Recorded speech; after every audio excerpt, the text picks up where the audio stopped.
नमस्कार, जय हिंद, जय भारत। मैं वीरेंद्र कुमार अधिवक्ता और आप सभी YouTube के दर्शकों श्रोताओं को YouTube के इस चैनल रियल नॉलेज पर स्वागत है। और आज मैं पुनः पूर्व की भांति इस चैनल पर एक वीडियो लेकर हाजिर हूं। तो आज का वीडियो एक प्रेरणादायक वीडियो होगा। तो आप सभी दर्शकों से गुजारिश है कि आप पूरी वीडियो को सुनिएगा, स्किप करके वीडियो को मत सुनिएगा। और साथ ही यदि बातें पसंद आए तो लोगों को जनहित में शेयर भी कीजिए। लोक कल्याण के लिए, जनहित के लिए इसे शेयर करना भी जरूरी है। तो चलिए मैं बातों की शुरुआत करता हूं। तो आज का विषय है लक्ष्य। लक्ष्य का महत्व। लक्ष्य हमारे जीवन के लिए बहुत जरूरी है। बिना लक्ष्य के सही मायने में जीवन नहीं जिया जा सकता। बिना लक्ष्य के जीवन तो जिया जा सकता है, लेकिन सही मायने में नहीं जिया जा सकता। और सही मायने में कहने का तात्पर्य है कि एक पॉजिटिव लाइफ नहीं जिया जा सकता। तो बिना लक्ष्य के जीवन जिया ही नहीं जा सकता। यह तथ्य है, यह सच्चाई है। और यदि कोई बिना लक्ष्य के जीवन जी रहे हैं तो निश्चित रूप से, निसंदेह, वह एक सही मायने में जीवन नहीं जी रहा है। तो जीवन के लिए लक्ष्य जरूरी है। जीवन के लिए लक्ष्य जरूरी है। मेरा कहना है, पहले भी मैंने एक वीडियो दिया था और बताया था कि इंसान वैज्ञानिक पद्धति से जीता है। इंसान वैज्ञानिक पद्धति से जीता है। और जिस किसी भी इंसान का जीवन जीने की तरीका वैज्ञानिक है, जितना ज्यादा वैज्ञानिक है, वह अपने जीवन में उतना ही ज्यादा सफल है। कोई भी व्यक्ति केवल उसकी बाहरी वैभव, धन दौलत देख करके हम यह नहीं कह सकते कि वह सफल है। धन दौलत, आलीशान बिल्डिंग, मकान, सब चीज रहते हुए भी यदि कोई भीतर से खालीपन महसूस कर रहा है, अशांत महसूस कर रहा है, मन बेचैन है, असहज है, तो सफल लाइफ नहीं है। बाहर से तो देखने में सफल नजर आ रहा है, लेकिन अंतस्थल में, अंतस्करण में कोहराम मचा हुआ है। अशांति व्याप्त है। घोर अशांति, घोर तांडव, घोर आतंक अंतस्करण में व्याप्त है। बाहर से तो देखने में सफल नजर आ रहा है। क्या विपुल धन संपदा के स्वामी, आलीशान बिल्डिंग महल में रहने वाला, वैभवपूर्ण जीवन, भीतर से अशांत। हो सकता है इट में भी अधिकांश लोग ये सारी संपदा से संपन्न होते हुए भी सफल ना हो। तो जिस किसी व्यक्ति का जीवन जितना ही ज्यादा वैज्ञानिक पद्धति से जी रहा है, जो कोई भी व्यक्ति वैज्ञानिक पद्धति से जी रहा है, जीवन जीने का जो तरीका है, जो सही तरीका है, वह वैज्ञानिक पद्धति है, वह जीवन में उतना ही आगे बढ़ा है और सफल हुआ है। तो सफल होने के लिए यूनिवर्सल ट्रुथ को जानना जरूरी है। यूनिवर्सल ट्रुथ, अटल प्राकृतिक सिद्धांत, यूनिवर्सल ट्रुथ, जो हर कण पर, इस प्रकृति के हर कण पर, हर अवयव पर, हर घटक पर निष्पक्ष रूप से लागू होता है। जिससे इस प्रकृति के हर घटक, हर अवयव निर्बाध रूप से, निष्पक्ष रूप से जुड़ा हुआ है, आबद्ध है। यानी उसके अनुसरण में इस प्रकृति के हर घटक जी रहे हैं। वह अटल प्राकृतिक सिद्धांत, सार्वभौमिक सिद्धांत, सर्वकालिक सिद्धांत को जानना जरूरी है। और जो इस दिशा में सफल हैं, वह जीवन में सफल है।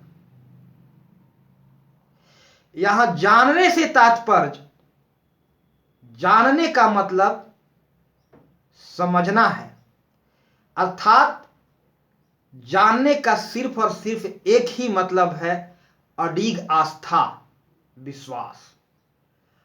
और जानने का कोई दूसरा मतलब नहीं होता है। जानने का सिर्फ एक ही मतलब होता है, उस सिद्धांत पर अडिग आस्था और विश्वास। दूसरी को कही हुई बातें को सुन ले और खुद उस पर अविश्वास करें। बहुत सारे लोग ऐसे जीवन जी रहे हैं जो खुद गलत फहमी में जी रहे हैं, महज भ्रम में जी रहे हैं, और दूसरों में भी गलत फहमी और भ्रम पैदा कर रहे हैं। ज्यादातर लोग ऐसे मिल जाएंगे जो खुद तो भ्रम में जीते हैं, गलत फहमी में जी रहे हैं, असमंजस में जी रहे हैं, किसी भी सिद्धांत पर अटूट आस्था और विश्वास नहीं है, किसी भी नियम पर अटूट आस्था नहीं है, अटूट अडिग आस्था, सॉरी मैंने गलत वर्ड का प्रयोग कर दिया है, इसके लिए माफी चाहूंगा, टंग स्लिप कर गई। किसी भी सिद्धांत पर उनकी अडिग आस्था नहीं होती है, अडिग आस्था नहीं होती है। वह गलतफहमी के शिकार हैं, असमंजस में हैं, दुविधा में हैं, और भ्रम दूसरों के अंदर भी पैदा कर रहे हैं। गलतफहमी, भ्रम पैदा कर रहे हैं। ज्यादातर लोग ऐसे मिल जाएंगे। तो यूनिवर्सल ट्रूथ को जानना होगा, यूनिवर्सल ट्रूथ को जानना होगा, समझना होगा। जब तक आप उस यूनिवर्सल ट्रूथ पर आपकी गहरी अडिग आस्था नहीं बन जाती, तब तक जानना नहीं होता। तो इंसान आज वैज्ञानिक पद्धति, हमारा जीवन जीने की तरीका वैज्ञानिक होनी चाहिए। जितना ज्यादा हम वैज्ञानिक पद्धति से जीते हैं, उतना ही जीवन में हम सफल होते हैं। और जिस किसी व्यक्ति को यूनिवर्सल, आज जीवन में अगर कोई सफल व्यक्ति है तो उसे यूनिवर्सल ट्रूथ पता है, वो यूनिवर्सल ट्रूथ की जानकारी रखता है, और उस पर उसकी गहरी आस्था और अडिग विश्वास भी होता है, जो सही मायने में सफल होते हैं। बात बहुत आगे बढ़ रही है, मैं थोड़ा सा लक्ष्य के बारे में बात लेकर चला था, मैं लक्ष्य पर ही बात करूंगा। जीवन में लक्ष्य का बहुत महत्व है। बिना लक्ष्य के जीवन नहीं जिया जा सकता। बहुत सारे लोग कहते फिरेंगे, कहते मिलेंगे कि सही लक्ष्य निर्धारित कीजिए। अरे भाई, अगर आपको पता है कि कौन सा काम सही है और कौन सा काम गलत है, यदि यह पता है कि यह काम गलत है, तो आप नहीं करेंगे भैया, निश्चित रूप से नहीं करेंगे। क्योंकि मनुष्य वैज्ञानिक पद्धति से जीता है। मनुष्य ने बहुत सारे भौतिक उपलब्धि प्राप्त किया है। चलिए मैं बात को आगे बढ़ाता हूं। लक्ष्य को निर्धारित, यह भ्रम में नहीं रहा जाना चाहिए कि लक्ष्य जो मैं तय कर रहा हूं सही है या गलत। सिर्फ लक्ष्य निर्धारित करें और इसके अतिरिक्त कुछ ना सोचें, सिर्फ लक्ष्य निर्धारित करें। ज्यादातर लोग लक्ष्य इसलिए नहीं निर्धारित कर पाते क्योंकि उन्हें इस बात का डर रहता कि कहीं इसका परिणाम बुरा ना मिल जाए। यानी हमारा परिश्रम और पुरुषार्थ का कोई अच्छा परिणाम नहीं निकलेगा, यह भय रहता है, जिसके कारण लक्ष्य नहीं तय कर पाते। हमारे परिश्रम और परिणाम का कोई अच्छा परिणाम नहीं निकल पाया तो क्या होगा, या अगर मैं सफल, इसके दूसरे शब्दों में ये कहें कि यदि मैं सफल नहीं हुआ तो क्या हुआ, इस भय के कारण लोग लक्ष्य निर्धारित नहीं करते और आजीवन बिना लक्ष्य के गुजार देते हैं। और बिना लक्ष्य के जीवन जीना बड़ा ही मुश्किल काम है। बिना लक्ष्य के जीवन नहीं जिया जा सकता। तो अभी इसी वक्त, इसी क्षण हम सबको लक्ष्य निर्धारित कर लेना चाहिए। बिना लक्ष्य के जीवन नहीं जिया जा सकता। लक्ष्य निर्धारित कर लेने के बाद उस लक्ष्य के प्राप्ति में एक बहुत बड़ा बाधा है, वह है क्या कहेंगे लोग। कहीं हमको वो लोग बेवकूफ तो नहीं समझ रहा, ना समझ तो नहीं समझेगा, अनाड़ी तो नहीं समझेगा। ऐसी लोगों की मान्यता है। क्या कहेंगे लोग, यह सबसे बड़ी बाधा है। हमें किसी भी सूरत में यदि हमें अपना रक्त भी बहाना पड़े, रक्त भी देना पड़े, खून भी किडनी या शरीर के कोई भी अंग भी त्यागना पड़े, तो भी हमें अपने लक्ष्य को प्राप्त करना चाहिए। और लोग क्या करते हैं, दूसरे के कार्यों में हस्तक्षेप ना करें, टीका टिप्पणी ना करें, दूसरे को कार्यों में किसी कार्यों पर किसी प्रकार का टीका टिप्पणी नहीं करना चाहिए। जो जिस तरह से जी रहा है उसे जीने दो, और तुम्हें तो सिर्फ अपना लक्ष्य ही देखना है, लक्ष्य के अतिरिक्त कुछ भी नहीं देखना। सोते वक्त लक्ष्य, जगते वक्त लक्ष्य, खाना खाते वक्त लक्ष्य, अगर आप बाथरूम में हो तो लक्ष्य, 24 घंटा लक्ष्य ही दिमाग में रहना चाहिए। और इधर उधर ध्यान को भटकने की कोई जगह ही नहीं मिलना चाहिए। सिर्फ लक्ष्य, सोते लक्ष्य, जगते लक्ष्य, बाथरूम में लक्ष्य, बाथरूम में है तो लक्ष्य, खाना खाते लक्ष्य, लक्ष्य ही लक्ष्य, लक्ष्य ही लक्ष्य, इसके अतिरिक्त और कुछ भी ध्यान नहीं, दूसरे की ओर ध्यान नहीं दे। लोग क्या कहते हैं, हमें अनाड़ी समझेंगे, बेवकूफ समझेंगे। दशरथ मांझी को लोगों ने यही समझा था। उसका एक ही जिद था, क्या परिणाम होगा इससे मुझे कुछ लेना देना नहीं। दशरथ मांझी का एक ही जिद था, मुझे इस पहाड़ को काटना है, काटना है और सिर्फ काटना है, इसके अतिरिक्त और कुछ भी नहीं सोचना है।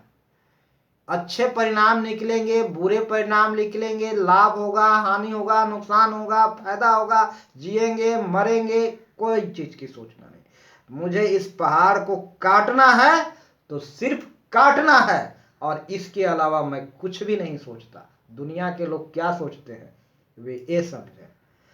और एक बात और ध्यान रखने लायक है कि आप अपने लक्ष्य को अपने मन में ही रखें, उसको प्रकट ना करें किसी को, नहीं तो ऑब्स्टिकल उत्पन्न करने वाले सब के सब खड़े हो जाएंगे। कोई भी ऐसा व्यक्ति बहुत मुश्किल से मिलेगा जो आपके मार्ग में ऑब्स्टिकल उत्पन्न नहीं करेगा। अधिकांशतः लोग, मैं कहूंगा सबके सब लोग ऑब्स्टिकल उत्पन्न करने वाला ही मिलेंगे। इसलिए अपने लक्ष्य को मन में ही रखें। दुनिया को, आपकी गतिविधियों को, आपके कार्यों का अपने मेंटलिटी, अपने सोच विचार और मानसिकता के अनुसार उसका मतलब निकालने दीजिए। 1000 में 999 लोग आपकी गतिविधियों का, आपके कार्यों का सही मतलब निकालने में असफल होंगे। 999 लोग, मैं पूरे विश्वास के साथ कह रहा हूं कि 1000 में 999 लोग आपके गतिविधियों का सही मतलब मायने निकालने में असफल होंगे, फेल हो जाएंगे। सब लोग अपने मेंटलिटी के हिसाब से, अपनी मानसिकता के हिसाब से, अपने सोच के हिसाब से आपके गतिविधियों का अर्थ निकालेंगे। तो आप अपने लक्ष्य को किसी को सामने प्रकट न करें, सिर्फ काम में जुटे रहें, दुनिया को अपने हिसाब से मतलब निकालने दीजिए। और सुबह शाम रात दिन जगते उठते सब एक ही काम, लक्ष्य, और दूसरी को कार्यों पर ध्यान ना दें, ना टीका टिप्पणी करें, ना हस्तक्षेप करें। सब अपने हिसाब से जिंदगी जी रहा है और जीने का अधिकार है। तो आज इतना ही, और मैं अपनी वाणी को यहीं विराम दूंगा। और दर्शकों से मेरा गुजारिश होगा कि आप वीडियो को सुनें और अधिकतम लोगों को शेयर करें। तो अंत में सभी दर्शकों को मैं प्यार भरा नमस्कार बोलना चाहूँगा। सभी को प्यार भरा नमस्कार। जय हिंद, जय भारत, जय श्री राम।